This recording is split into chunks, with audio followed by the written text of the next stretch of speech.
Tonight on CBC Vancouver News. A loving son stabbed to death on a bus. He was the perfect kid. And it's just all gone in a flash. He had a whole future ahead of him. Why him? The search for his killer and calls for more security on Lower Mainland Transit.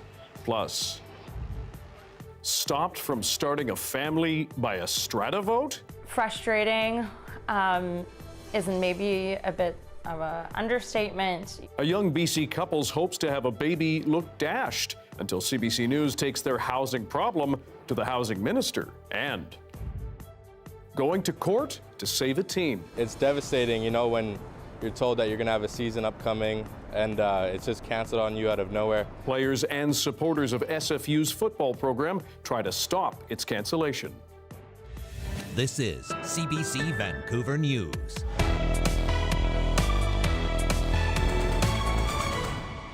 Good evening, I'm Dan Burritt. Thanks for joining us. Anita is away this week. The family of a teenage boy killed in a random attack in Surrey is demanding action. 17-year-old Ethan Bespflug was stabbed to death on Tuesday night. Our Susanna De Silva met with loved ones struggling to understand why and desperate that no other family have to endure what they have. The face of a mother lost, unable to understand. He's like the perfect kid anybody would. Like, it just doesn't make any sense. Like, why? 17-year-old Ethan Bespflug's family says he was kind, loved his family, and should not have been killed on a bus. He was a trouble-free kid. I mean, the kind of kid you want to have as a kid. It's just so random and senseless. The teen was heading home after hanging out with friends at a park. He grabbed the bus to Surrey, where his mom was going to pick him up. Moments before he was supposed to get off, he texted a friend that other teens had gotten on who were making him uncomfortable. Then he stopped replying. All the while, his mother was watching for him. I follow him on the GPS, so I seen that he got to the bus, and then all of a sudden, he was going to Royal Columbian Hospital, and I got in my car and I rushed over to the hospital searching for him. Like, I literally was outside my body. I just wanted my life to end. I wanted his. Like, I would have traded mine. I don't understand why it had to be him. Why him? His attack is just the latest in a series of violent assaults on transit since the beginning of the month, including a man who had his throat slashed on another Surrey bus. So far, there have been 18 assaults with weapons this year, compared to 10 in the same period last year. We're seeing more calls with a mental health component. We're seeing more calls with weapons being involved, and we're seeing people get hurt and even die. Police patrols are being stepped up while investigators have identified a suspect, but no arrests have been made. Just got to remind them that they had a big brother. Heart of gold. Bespflug's family, including his 4 younger siblings, are trying to figure out how to move on. It's just hard just to walk in that house again. We're moving. We have to. Can't even see it. Can't even be there. They're demanding changes to laws, policing, and society to try and prevent more deaths like his. Susanna De Silva, CBC News, Vancouver. Beyond his family, the killing of Ethan has many people, from transit commuters to workers, feeling unsafe. As Joel Ballard reports, there are calls for a permanent increase to transit police patrols, including on buses. 4 violent attacks in Metro Vancouver, all on transit or at transit hubs in the past 2 weeks. I'm not really feeling safe these days. Twice now with me, a guy, I don't know if he was drunk or what, shouting, want to fight, and everybody sitting, nobody want to talk. I was so afraid I got to leave my seat, go to the other side to sit down. For others, feeling unsafe on transit isn't anything new. When I'm on transit, if I ever feel like not safe, I just leave the bus or just keep my eyes out. And it's not just passengers, but drivers too. Our members are trained to drive the bus safely, and that's their job, and they shouldn't have to worry about having to deal with unruly passengers. At a union meeting Wednesday night, McGarrigle says safety for transit operators was top of mind, fueled by the recent violence, but also past conflicts. We've seen our members spit at, we've seen them kicked, we've seen people yelling at them. We've seen, unfortunately, our members go to hospital and people be charged. Overall, TransLink says its system is very safe. That said, we are deeply concerned about this spate of incidents that we've seen, particularly over the past week. Murphy says TransLink is reviewing how to increase safety on its system and added that all buses have CCTV, silent alarms, and protective barriers for drivers. Today, BC's Premier said the province has reached out to TransLink to discuss safety changes. Transit needs to be safe and accessible for kids, for seniors, for everybody. But BC United's critic for mental health and addiction says the violence on transit points to a larger issue and the need for increased funding for mental health and other social supports. The ability to carry a weapon for a dangerous purpose and then carry out a stabbing or to harm another person, there is a social issue that's at the bottom of it. Meanwhile, the union is repeating calls for a greater police presence on buses. It's a bad joke out there among the passengers and the workers that you will never see transit police or transit security on the buses. Transit police and the Surrey RCMP have said they will be increasing patrols, but it may not be permanent. The union says that's not good enough and is calling for lasting change. Joel Ballard, CBC News, Vancouver. The BC government is investing close to $75 million to help support young people's health. Toxic drug crisis, the COVID-19 pandemic, climate anxiety, the impact of extreme weather. There is a lot going on for young people these days.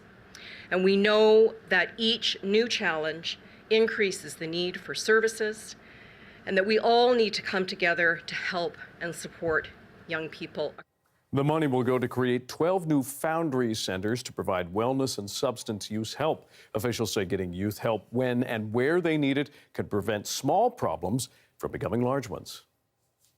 To a CBC News original now, BC's housing minister says he will make changes to the province's strata laws after a Vancouver couple feared they could be kicked out of their building for planning to have a baby. Yasmin Khaneh reports the changes come after the hopeful parents contacted CBC News. Last fall, Kalina Malawani and her husband thought they could finally have a baby in their 30s and stay in their condo. The provincial government made changes to the Strata Property Act, banning buildings from imposing 19 and over age limits. Those were in place in the couple's building. The changes gave them hope they could start a family. But those dreams were shattered after they learned that next week, their strata will vote on a bylaw requiring at least one person living in a unit to be 55 or older. Frustrating is maybe a bit of an understatement. You know, it's maybe one of the first times in Vancouver that I've experienced where I actually feel upset. Existing younger residents like Malawani would be grandfathered in, but not any future children.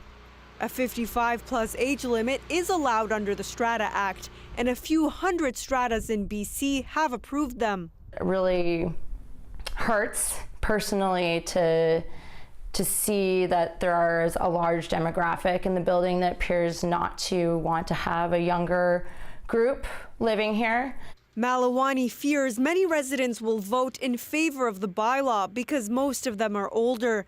Some say they would prefer not to have children in the building because of noise. The building's property management company says the dispute is between residents, not them. CBC News brought Malawani's worries to BC's housing minister, and now he's vowing to act. We promised changes to allow those that have been grandfathered, part of any changes that stratas have made, to be able to have families. Kaila says the government will not remove the 55-plus age limit, but says its legal teams will work to make sure people like Malawani are protected. And that's the work we're going to do in the coming weeks to be able to make sure that those families, like the one that's in this story, have the protection so they can plan their family and not be worried about their place. The couple had said they would leave their building and possibly Vancouver if the age limit passes. A daunting challenge amid a housing and affordability crisis. Now, immense relief. And Yasmin Khaneh is with us now with more. Yasmin, what happens with the building's bylaw vote now? Still taking place next week, Dan, but the housing minister says regardless of the result, Malawani, her husband, and others facing similar situations in other stratas will be protected when changes are made. However, strata corporations can try to lean on other bylaws like occupancy limits to try to get around situations like this. Dan? Yasmin Khaneh, thanks very much. You're welcome. To other news now, the Chinese Cultural Center in Vancouver is cleaning up after a fire this morning. Crews say the fire was behind the center and they were able to keep it from spreading to the building. Staff say this is the same area that was lit on fire last month. It comes several days after one of the lions in front of the center was spray painted. Police tell them an arrest has already been made in that case. And the Chinese Canadian Museum in Vancouver is getting a $10 million boost from the provincial government to help open its doors on July 1st, the 100-year anniversary when Chinese people were excluded from Canada. Anti-Asian racism has increased eightfold during the pandemic. And for us to be located in Chinatown, the first Chinese Canadian museum in Canada, it really shows that commitment to different cultural communities. The extra funding will go to renovations and operating costs. Staff hope the museum brings locals and tourists to the neighborhood to help revitalize Chinatown. The museum will soon be located in the area's oldest building, the Wing Sang building. Some SFU football players are going to court to try to prevent the school from permanently sidelining their program. As Renee Filipponi explains, it's the latest move in what's been a jarring week for student athletes. Man, I don't remember a time when I wasn't playing football. I've been playing it since I was 6. The news was abrupt and came as a shock for these SFU football players that it was game over for their sport here. I mean, obviously, it was a lot of tears. This is definitely a place you pour your heart and soul into. And that is going to be 2 points. The team had been playing in the NCAA's Lone Star Conference, a league based in Texas. The conference decided not to renew SFU's contract for the 2024 season. But instead of playing one more season this year, SFU announced the end of football immediately. An application for an injunction has now been filed in the BC Supreme Court on behalf of 5 players. Now, the claim is a breach of contract claim.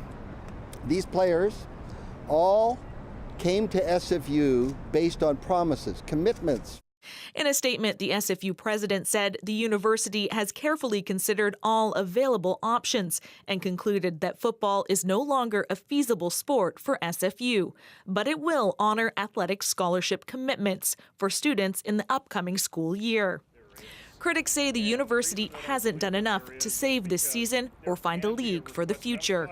I have not seen a process like this happen in 30 years with zero consultation. It's all left some players worried about what's next. Me personally, I don't think I could stay here just due to the fact that I want to pursue my dream of playing football. There has been an outpouring of support from the sporting community. And hopefully the powers that be at the university will listen to us. I refuse to believe that a university can't find a solution. Some are still hoping for a Hail Mary that SFU could change its mind and give the team the chance to suit up again. Renee Filipponi, CBC News, Vancouver. Vancouver has now installed 3 clean energy kiosks to provide electricity to crews working on film and TV shoots to try to cut down on those loud diesel-burning generators. The city installed 3 of the kiosks around False Creek, where it says crews use more than 200 of the generators for power every year. The new power sites will allow film sets to plug in and use electricity from the city's grid. In less than 5 years, what I hear everywhere I go from everyone I talk to, including my peers in major film centers around the world, as well as in a recent trip that Mayor Sim and I took to Los Angeles, is that Vancouver is now considered the gold standard globally when it comes to sustainability in the film industry. The city hopes to have a network of kiosks so crews can use electricity at popular citywide filming spots by 2030. You may not have felt it, but a sizable earthquake shook the seabed about 200 kilometers of Vancouver Island. The quake, measured at magnitude 6 and just under, was centered along the eastern edge of the Juan de Fuca Plate.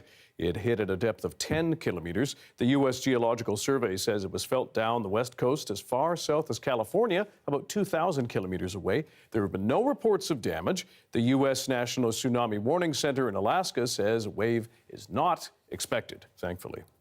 Now, as warmer weather approaches, the BC government is encouraging you to be prepared for climate hazards, from wildfires to floods. In spring and early summer, we typically see snowpack melts and rising water levels. While our snowpack is a bit lower than usual, it still pays to be prepared. People living in low-lying areas are reminded to have an emergency kit ready to go. I want to assure British Columbians that we are working around the clock to keep you safe. But every single one of us has a part to play in this. We must all take action to prepare for the worst. And when the mercury starts rising, people need to be ready for extreme heat, wildfires, as well as drought. We've experienced it all. You're reminded to limit outdoor activity, drink lots of water, and check in on friends and family.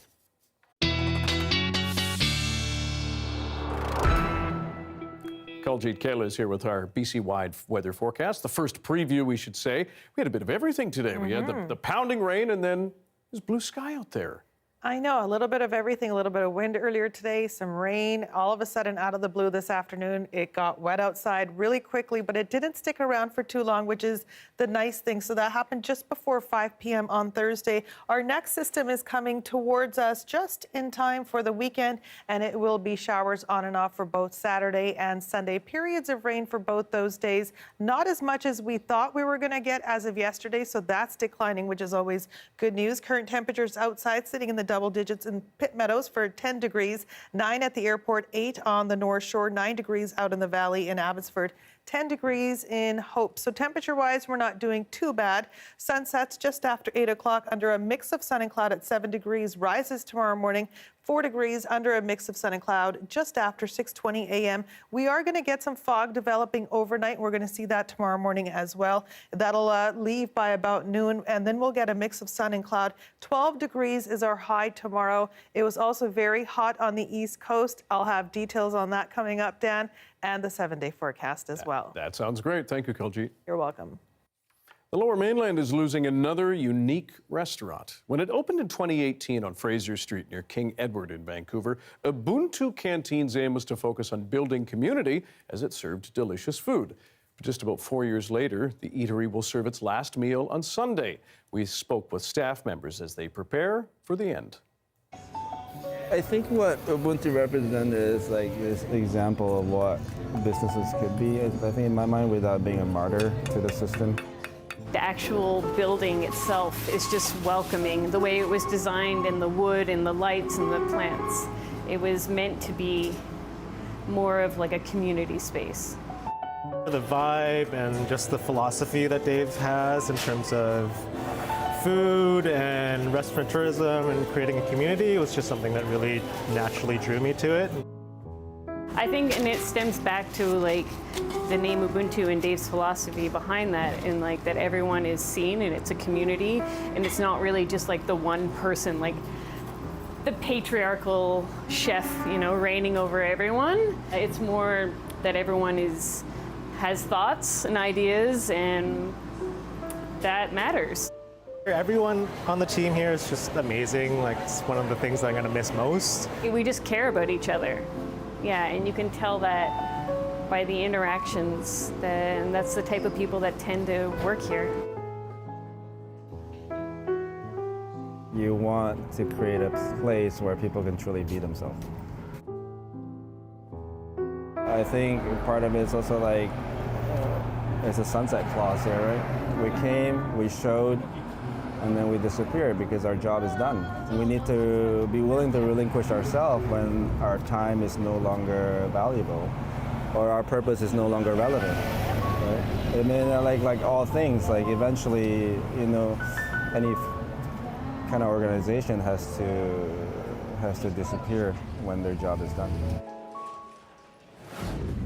Coming up, a look into the lives of sex workers in BC. A new report offers a rare glimpse into their day-to-day risks and what is needed to keep them safe. Stay with us.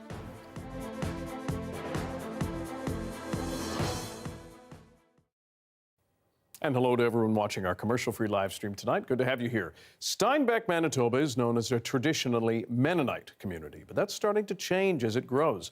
In February, the local Muslim community started hosting weekly prayers, and as more people showed up, they needed a bigger room at the senior center. A prayer rarely heard out loud in Steinbeck until now. غير المغضوب عليهم ولا الضالين It's called the Jama prayer, a Friday afternoon tradition in the Muslim faith. And now it's happening in a small Manitoba city known for its big Mennonite population. It's very important to feel that you are in a community that you can practice your religion. Saif Asi began these services in February. He never envisioned a congregation this big. There are more Muslims in this room than the census says live in the whole city. First time we did it, we saw so many new people. We didn't know each other before. Now they have to rent a bigger room. Before the Jama, there was no natural gathering place for Muslims. I'll be shopping in Superstore and or any other shopping market, and we'll be talking like in Arabic, and somebody else will come and say, "Oh, are you from here? From here?" A decade ago, Muaz Jad, the imam at a recent prayer, would drive into Steinbach every day for work. And it was a real struggle to find people in this town to, connect with. It's why a gathering like this matters to him.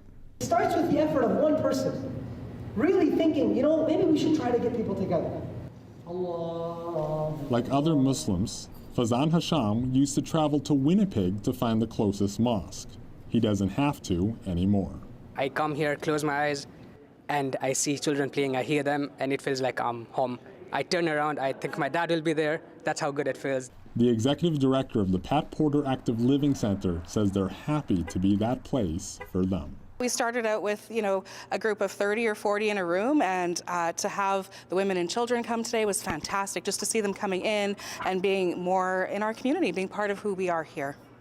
The Asi family are Syrian refugees who came to Steinbach because a Mennonite church sponsored them.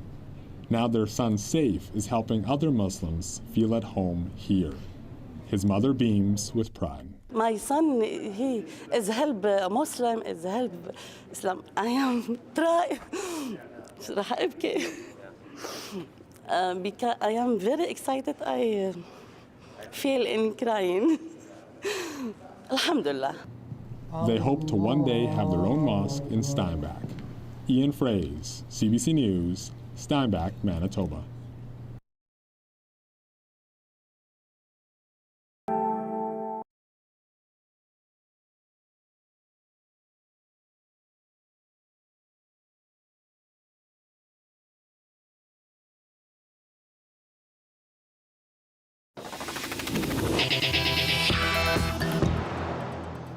Welcome back. How to make sex work safer is at the core of a new survey, and it's sharing a rare glimpse into the daily lives and risks of sex workers in southern BC. It's called the By Us, For Us research project. Nearly 240 sex workers were surveyed. It was developed by several advocacy groups with support from the City of Vancouver, and it looks at the needs and hazards sex workers face during the pandemic. Participants called for safeguards, while a majority also reported having a disability. Joining us now to talk more about this survey is the lead evaluator of the project, Sylvia Michaud. Sylvia, thank you for being with us. First of all, why is a survey of this kind in southern BC being carried out? Well, I think it's important to find out what sex workers' needs and risks are from their own voices. And something on this scale was able to give us a broad look at people's lives with lots of robust data that came out of it. What stood out for you amongst that data, some of the findings? Probably the thing that stood out for me the most was that 73% of the people who responded to our survey were people who were living with disabilities. The experiences that they shared with us included increased risk-taking to cover the cost of living and disability costs that are layered on top of that. So as a result, what we want to see is disability rates raised to at least $2,000 a month to match the CERB benefits that were paid out by the federal government. We'd also like to see increased access to mental health care for diverse mental health needs. A lot of the people who said that they had disabilities were people with mental health disabilities. And since that's not covered by MSP, that's a severe gap in access for sex workers. How difficult was it to do this survey, given that sex workers for hundreds of years now have been maligned and pushed to the side? What were your challenges? Well, I think that some of our challenges ended up being our strengths and was also a unique aspect of this work. what we did was a sex worker developed and run project. And so through that, we were able to have sex workers involved as staff and occasionally as temporary staff, from development to data collection through to analysis and info sharing. Sex workers were involved all along the way, and that helped us build trust with the communities. And in addition, this helped to develop professional skills that can be applied to other work. So the sex workers who participated have benefited as a result of taking part in the work that we did. You mentioned a couple of the calls to action, but what else do you hope comes from these findings and the research? Well, our top recommendation is the decriminalization of sex work across Canada. We want to see the criminalized aspects that have been applied to sex work taken down so that sex workers are able to advocate for their working rights in the same way that any other worker across Canada is able to access their workers' rights. Sylvia Machant, we appreciate your time and your expertise. Thank you very much for joining us tonight. My pleasure. Thank you. Coming up, details on the arrest of a man accused of leaking classified U.S. documents that has many questioning national security. Stay with us.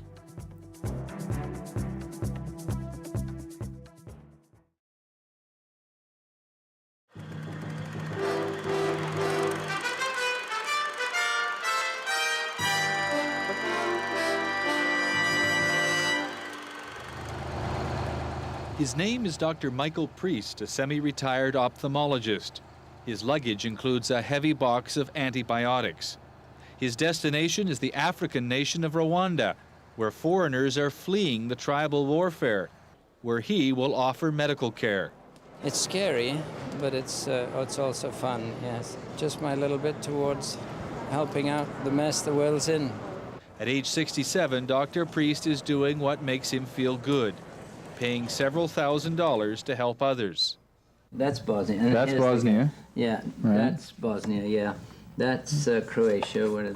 Dr. Priest apologizes for his lack of pictures, but his travels are not tourist excursions. Some of the sites are so ghastly, they're best not brought back. He went to India to help victims of the Bhopal chemical disaster, to Mexico City following the earthquake, to Romania after the revolution there, to Somalia, to Bosnia, and now to Rwanda. And I've seen so much of the horrors of hunger and starvation and so on.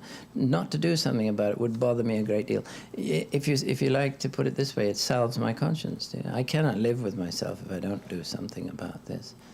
I'm surprised that a lot of people can, but that's just my makeup. Is there any chance it can be an upgrade? I've got a long way to travel. You're going right through Delhi, are you? Yes. Right. Just hold on 1 second. I'll see what Nairobi, actually. At the airport, Dr. Priest's ticket is upgraded, putting him in executive class for the first leg of 3 days traveling. There is some danger. Yes, there's some danger, of course, yes. Are you worried about that? Yes, very worried about it. I think I said so. That's a feature that I can't get over, and there's no way that I can do anything but worry about it. But if you go, you've got to take that risk. Dr. Priest will trust his safety to an international organization of doctors he will join in Nairobi, Kenya. He admits he knows nothing about Rwanda, except that there is an urgent need for doctors. John Gibbs, CBC News, Vancouver.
A man is under arrest in the apparent online leak of classified U.S. documents. He's an Air National Guardsman.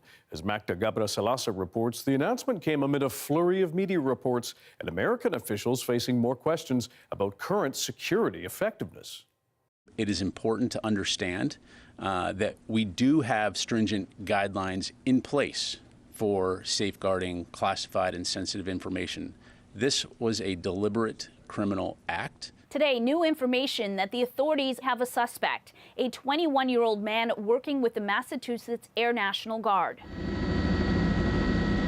Today, the Justice Department arrested Jack Douglas Teixeira in connection with an investigation into alleged unauthorized removal, retention, and transmission of classified national defense information. FBI agents took Teixeira into custody earlier this afternoon without incident. Earlier, the Washington Post reported that the alleged leaker was a gun enthusiast and a leader of an online group on the platform Discord. Online, he apparently went by the name OG, allegedly writing about classified information first before eventually posting pictures of the documents. This is a part of an interview the Washington Post did with a member of that online group. I don't think that there was a goal nor some sort of accomplishment that he was looking for in sharing these documents. OG was not hostile to the U.S. government. However, he had disagreed with several occasions, such as Waco and Ruby Ridge, and thought that the government is overreaching in several aspects. The documents reportedly reveal details on Russia's war on Ukraine, as well as information on other countries, including allies. I'm concerned that it happened, but there's nothing contemporaneous that I'm aware of that is of great consequence. Now, after reportedly showing up on Discord, pictures of the documents allegedly popped up on various other sites. Discord has released a statement that says it's cooperating with the investigation. Magda Gabrisalasa, CBC News, Washington. Florida is home to one of the latest legal restrictions on abortion rights for U.S. women. A new law in that state, plus a new court ruling about a case in Texas, are causing a lot of anxiety. Katie Simpson now on the restrictions and the reaction. The workdays are long for abortion providers trying to figure out what services they can still offer. I have, unfortunately, some of my legal colleagues on Quick Dial. Melissa Grant is the co-founder of CareFem, a national network of abortion care providers. She's urging patients to keep their appointments, even though some options are now restricted. This is the most bizarre, frustrating, frightening environment that I could have imagined. The ban on mifepristone, ordered by a Texas judge, has been partially blocked by an appeals court. It ruled the drug must be made available, but with new restrictions. Patients now have to visit a doctor in person, no more mail delivery, and the window in which it can be used has been shortened from 10 weeks pregnant to 7. A rollback of rules from recent years that made the drug more widely available. We believe, again, the law's on our side. We're going to prevail. We're going to continue to fight. That is the commitment that we're going to make. The Supreme Court is being asked to intervene. The Biden administration does not want any restrictions while this case is litigated. Anti-abortion activists argue the Food and Drug Administration didn't follow proper procedures in approving mifepristone 23 years ago. They fast-tracked the approval without doing the due diligence that was required. This comes as Florida passed a new 6-week abortion ban. Pro-choice protesters in the State House disrupted proceedings, spilling out into the hallways with some lawmakers doing what they can to keep their spirits up.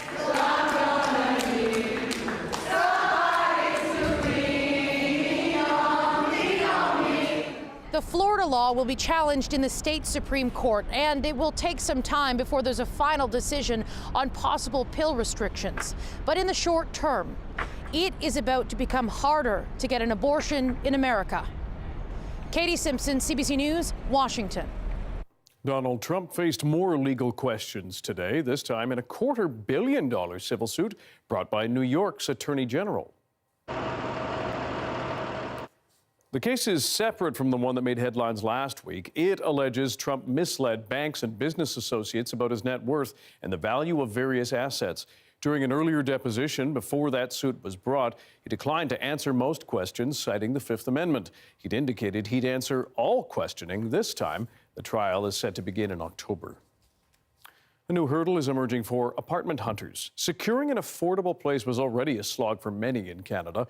As Julia Wong tells us, now some are being asked for very personal information just to look at one. Jump here. This cramped hotel room is home for Vanessa C. while she looks for a place to rent for her family. She says the search has been tough and invasive. Our full name, my daughter's full name. They also ask for their birthdays. My SIN number, driver's license. They ask for your vehicle's plate number. And that's not to rent a place, but simply to view it. C says she gave that information in hopes it would help her land a place to live. Right now, I feel very desperate to find a place for my family. She is not alone. So we're being asked for social insurance number, our banking information, like account details. The women say they were told the details were needed to verify their identity and weed out potential bad tenants. And when they don't share it, usually is no contact after that, so they won't continue setting up a viewing. Organizations might be trying to take advantage of this situation. even in a tight rental market, this privacy expert says it's unreasonable to ask for that information just to view a property. They could take on your identity. They could use it for nefarious purposes. They could try opening credit cards in your name. MacArthur says renters have a couple of options. They could say no when asked for that personal information. He says they could also complain to their provincial or territorial privacy commissioner. But he says that complaint process may take some time, longer than most renters may have. Those who work with landlords say it's inappropriate to ask for that much information, but say they may be trying to safeguard their properties. I can imagine perhaps some folks or individuals are quite nervous. They're overprotecting themselves by asking too much information too early in the process. As for C, this room may be home for a long time. It's very frustrating and sad to live in a hotel. Julia Wong, CBC News, Calgary. Prime Minister Justin Trudeau has condemned the latest cyber attack to hit a Canadian institution. A group of pro-Russian hackers has claimed responsibility for hitting Hydro-Quebec's website. Earlier this week, websites for several Canadian ports were also hit. But as Kate McKenna reports, Trudeau says the hackers will not force Canada to change its support for Ukraine. After days of Hydro-Quebec outages because of freezing rain, another kind of outage. The Power Authority's website was knocked offline. Around 3 a.m., we identified a cyber attack, which is a type of a denial of access. There was no exfiltration, infiltration, no customer data were impacted. More than a dozen Canadian websites, including the Prime Minister's office and the Senate, were attacked, their servers overwhelmed.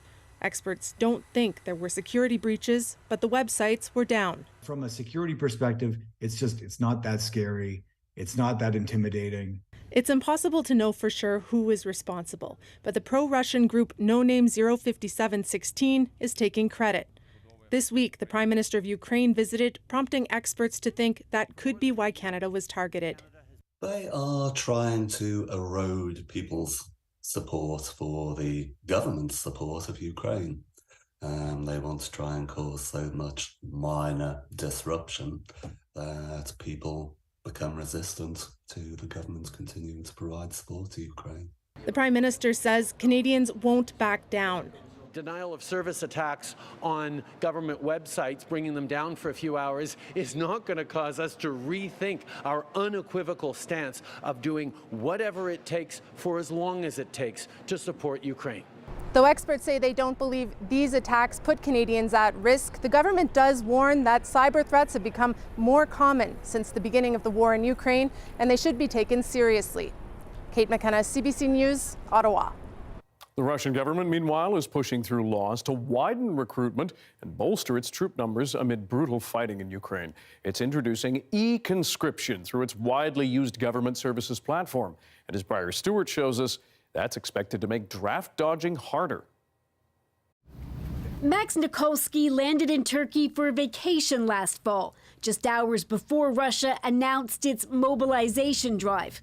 so he stayed. I don't want to go to war, and I don't want to receive a draft paper. It was quite an easy decision. He wasn't around to receive the draft notice dropped off at his former employer in November. But soon the orders will be delivered electronically through this well-used government portal, which citizens log on to do things like pay taxes or renew a driver's license. Nikolsky used to think the website was an innovative way to make life easier. Not anymore. Right now, it appeared that it's like upside down, that, you know, it turned out to be like some kind of digital gulag and everything. If people don't turn up at the military enlistment office, they will be banned from leaving Russia and face restrictions like not being able to buy or sell real estate or register a vehicle. Those also apply to people living outside the country. On the streets of Moscow, some are worried. It all looks like a growing degree of insanity, said this man. I feel like this is the next step, and I don't know how it will end. Others speak of patriotic duty. Every man should pay his debt to the motherland, and if any measures are needed for this, then I think it's right. This Russian lawyer says while there are still a few avenues to challenge a draft notice, people will no longer be able to try and physically dodge them. There are problems at the front and everyone can see this, he says, and there are also problems with recruitment. The government says it's going digital to try and clean up the chaotic conscription system. It denies claims that Russia is on the brink of another mass mobilization, which led to hundreds of thousands of men fleeing the country last year. Simon Soblin fled months before mobilization because he feared it was coming and says, like many others, this new law will keep him away. But with this new law, I will just not feel safe to go there. And I don't think I will feel safe ever again. He says not until the war is over and a new government is in power. Briar Stewart, CBC News, London. It's been a warm week for much of the country, and in some places like Ontario, the mercury is hitting the high 20s. More on the balmy weather after this.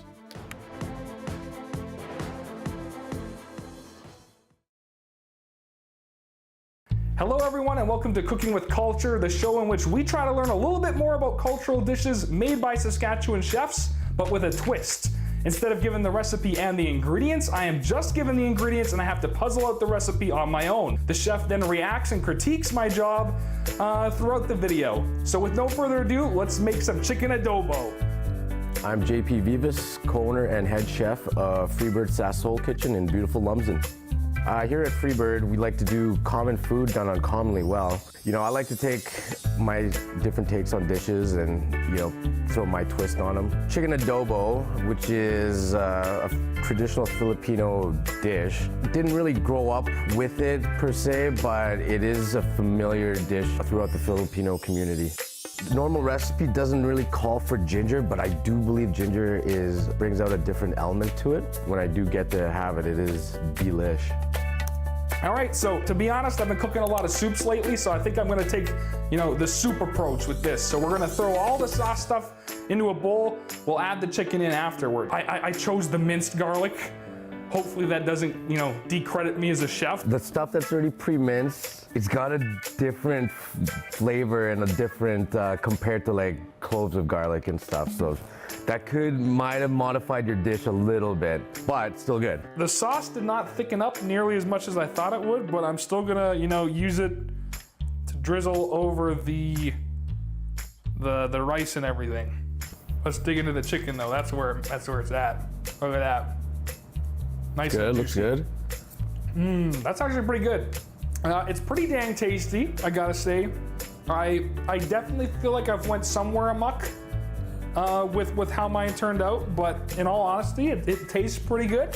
But as far as your attempt goes, okay, there's a few things that could have totally been a game changer with your dish. You get a nice pot. We're gonna sear off the chicken first. A little bit of oil, season it up, a little salt, a little pepper. Once you get a nice color on your chicken, we're gonna take it out of the pot, we're gonna put it aside for a minute, and then we're gonna build the sauce in that pot. You're gonna start sauteing your ginger, garlic, and your berries. Then what you're gonna do is you're gonna add your lime, soy, all your liquid ingredients in there, and you're gonna slowly build that sauce. So when it goes down to about 3/4, that's when we're gonna start adding the chicken back. Sometimes my biggest problem is reducing too fast, and that's where I add the water. Honestly, I'd give you a 6.5, 6.8. I'll take So yeah, I'll take a 6.8, yeah. Because like your finished product looked pretty good. The method of how you did it was a bit off, and it could have been better, right? But yeah, we'll make it better. Try the recipe at home, follow JP's instructions, not mine, and you'll probably have a lot better time with this. But yeah, that's it. Chicken adobo out.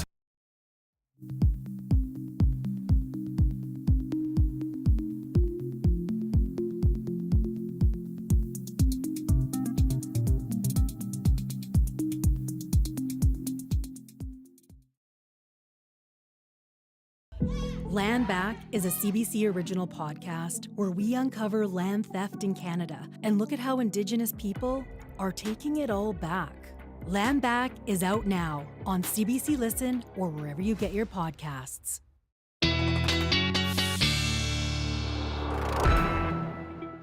This is one warm week across this country. Every province is warmer than normal, some of the highest temperatures seen in decades. As Lisa Shing reports, in Ontario, that could mean record-setting heat. When it's summer in April, it's sun's out, guns out. I'm on my way to the beach. You're on your way to the beach? Yeah, we're gonna play some volleyball. I'm just having a great time today. I'm missing work. Don't tell anybody. Cheers! Cheers! Temperatures in Toronto hit a record 29 degrees. We came from Alberta, so it's super cold there, and now it's perfect here. It's like tropical. Came over from Ireland on Tuesday, so it's a lot better than there. And after this ice storm cut off power to more than 1 million Hydro-Quebec customers just a few days ago, this is a welcome 180 in Montreal. The weather's nice, unexpectedly. It's amazing. It just feels so good to have the sun on my face. While people are making the most of it, there's still some stuff you can't do, like work on your golf swing, in Ottawa at least. The ice storm last week certainly set us back. So right now, really, the key is just these warm temperatures to dry the grass out. And if you're itching to get out gardening gloves, you have to wait a bit longer to do that too, because the ground's still frozen. So I would say hold off. If you are really keen, there are a few veggies you can put in. Meteorologists say unusually high temperatures for a day or two isn't all that rare for this time of year, but 4 days in a row above 20 degrees is unusual. The longest on record was back in 2008, 7 consecutive days. Experts say this flux in weather will become more common due to climate change. It's more of a tendency of extremes. So we'll see more occurrences of very high temperatures, more occurrences of very low temperatures as well. Speaking of which, this heat isn't here to stay. Flurries are in the forecast for next week. Lisa Shing, CBC News, Toronto. Flurries in the forecast, 29 degrees. No, don't want either of them. I like it spring-like here. Spring feels like, and certainly this is climate change talking, spring almost feels like just sort of that week that nobody can remember in some places now. It's exactly. Yeah. I just think it's really bizarre that many people have their winter tires on right now, and we're looking up towards. I was watching this all day. It got up to 29 degrees for parts of Ottawa and Toronto. Messaged a few friends of mine back there, and they're back in the patio having a great old time. So it's not going to last. That's the thing. A few more days of temperatures like that, but they will go on the incline. They will drop quite dramatically in the next few days, is what I should be saying. Tomorrow's forecast across the province: sunshine for Prince George and Williams Lake, sitting at 10 degrees for Prince George. Some wet conditions for Prince Rupert and Port Hardy as well. Sunshine for Victoria, Kelowna, and most of the Kootenays. So not a bad looking day across our province tomorrow. Here locally, today's high hit 10 degrees, average for this time around 12.7, so just a little bit below it. Lows sitting at 1 degrees overnight, should be at about 5, so it is a bit colder than usual periods of rain coming this weekend and some fog developing overnight tonight into tomorrow morning as well. That should be gone by about noontime tomorrow, hopefully. The 7-day forecast, here's what it looks like for Friday. Sunshine tomorrow with a mix of cloud and some fog in the morning. The rain comes in for Saturday and Sunday, not as much as we thought we were going to get as of yesterday. It's a little bit less, so about 15 millimeters for lower elevations. Light rain for Monday as well. Periods of rain on and off for Saturday and Sunday. Don't be surprised if we do see a little bit of sunshine. That's what I'm going to try to bet on. Some clouds for Tuesday. Sun comes back for Wednesday. And a little bit more rain next week on Thursday. So we're doing that teeter-totter of spring weather right now. We're in between the rain and the sun. Pick your sides, people. Teeter-totter. Thanks, Kuljeet. You're welcome. A Port Moody teenager is shining his talent on the American Idol stage. Tyson Venegas has now advanced to the top 24 round. The CBC's Benit Brach met up with him to talk about his singing journey. Hi, my name is Tyson Venegas. I'm a singer-songwriter. I'm 17 years old, and I'm a part of American Idol. 'Cause I'm in a New York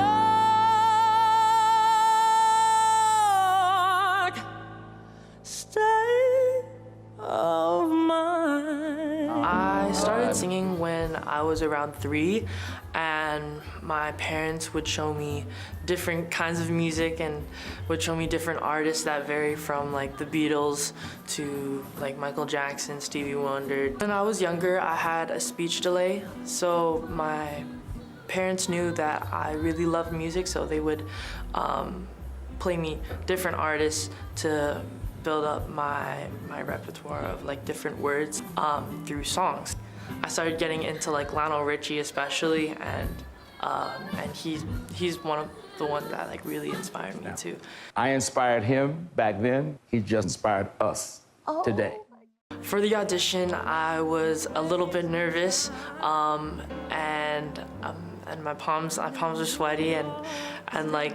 But before the door opened, I was like, oh my God, what's gonna happen next? And to like make it this far, I'm really grateful that I get to have these different experiences.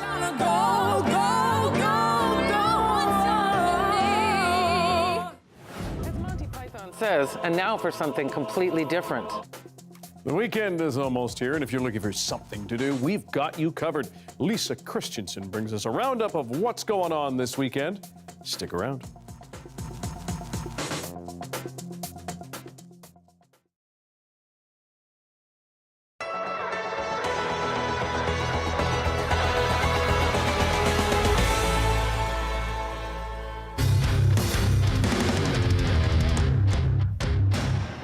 This is the second Canadian city that the AEW has visited. Toronto was the first Canadian stop for the AEW. How does it feel to be back here at home as part of the AEW and performing in front of a hometown crowd? So it's interesting because AEW, the genesis of the company, basically formed when Chris Jericho and Kenny Omega, also from Winnipeg, from Transcona, headlined the Tokyo Dome in 2018 in a match that was brokered by Don Callis, another Winnipegger. So that's kind of the first match where our boss Tony Khan saw the business that it did, because it did huge numbers on a worldwide basis on streaming and pay-per-view, that sort of thing, and decided that maybe the world was waiting and ready for an alternative. I can't think of another city that we should be making, our second Canadian show in other than Winnipeg, because it basically started here in a lot of ways. So what is the next thing? People know you, of course, as a wrestler, an actor, author, podcaster, musician, business person. What's the next thing for you? Is there a next thing? Is there something surprising that maybe you're thinking of or that you want to try? There's always a next thing, but it usually just comes at you. You know what I mean? Like when Fozzy played the Kiss Cruise, for example, in 2015, I was just on the cruise going, I could totally do this. I could do a wrestling cruise. Before that, I never thought, hey, I want to do a wrestling cruise. I don't have a list of things I want to do. I was just on The Masked Singer a couple months ago. I never once ever wanted to do The Masked Singer until they asked me, and I thought, that could be kind of fun. Let me give it a try. So I'm sure there could be something going on right now. I could get an email or a text or a call while I'm talking to you of something that I never thought of before. But if it sounds interesting to me, then I'll do it. I don't really care about money. I don't do things for money. I do things because I want to do it, because I feel like it'd be fun to do and it'd be something creative to do. Very strange, especially in the treehouse. I always think of that, like, would my fans appreciate this? Would they think it's cool? Would they like it? Is it something that I think would put a smile on their faces? So there's a lot of that involved as well. This has to be emotional for you. I mean, we've seen in your entrances the crowd singing along to Judas when you come in. I'm sure that's got to be pretty emotional. And then you're here being celebrated by your hometown. You're going to have a street named after yourself, and the street that you actually The street that I grew up on, How does that feel? It's amazing. Like, I actually threw it out there, like, just for fun, like, oh, let's see if you can get a street named after me. And we started looking into it, and suddenly there was a little bit of interest, and then it kind of went away, and then it came back. And we were thinking of just some, like, back alley or something where we used to hang out and smoke cigarettes, like in the 80s. But they actually asked me, where did you grow up? And I said, in Westwood, on Wordsworth Way. And that's the street they're gonna make it honorary Chris Jericho Way, whatever they do it. So that's really cool. That's something that, like, I mean, you do a lot of stuff, and I always, you know, sit back and drink it in, man.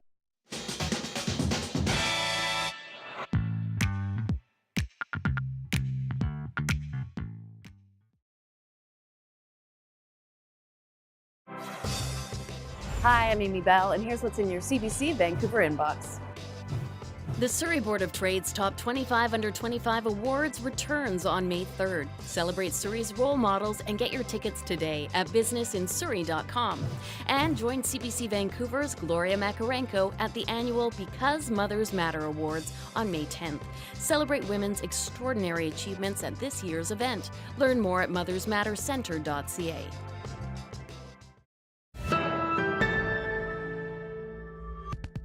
A world record was set today at a German zoo.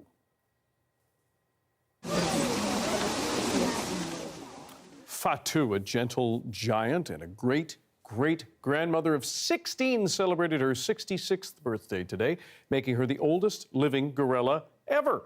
In the wild, gorillas typically live to about 40. The zoo marked the occasion with a fruit basket, which is Fatou's favorite. Normally, she only gets vegetables. Well, she earned them today.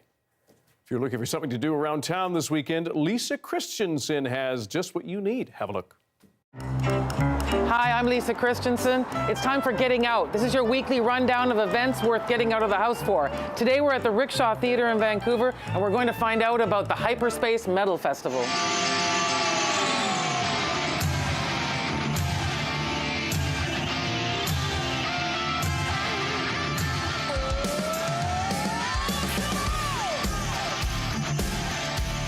So Joey, tell me about Hyperspace Metal Fest. Yeah, it's a 3-day festival at the Fox Cabaret and the Rickshaw Theatre. It's all about the melodic side of metal. So tell me about some of the bands who are coming. Yeah, our big headliner is Ex Mortis. They're from California. They play a really cool brand of neoclassical thrash metal. Striker are from Edmonton. They won a Juno a couple years ago. They've always been one of the shining stars of the Western Canadian metal scene. Personally, I'm probably looking forward to Lords of the Trident the most. I've seen the videos. They put on such an incredible show. I'm really excited for that one. So where did the idea for Hyperspace Festival come from? Yeah, it kind of started back in 2017 when I was thinking about the goals I had for my own band, and I kind of realized that there aren't really a lot of avenues for metal bands to advance their careers in this part of the world. So I thought it would be really important to create something that could be a platform for bands to actually take that next step in their career. So how do you get tickets to the event? Thursday and Friday are actually already sold out, so it's a little late there, but if you want tickets Saturday, you can go to Eventbrite, or you can just show up at the door. There'll be tickets available at the door.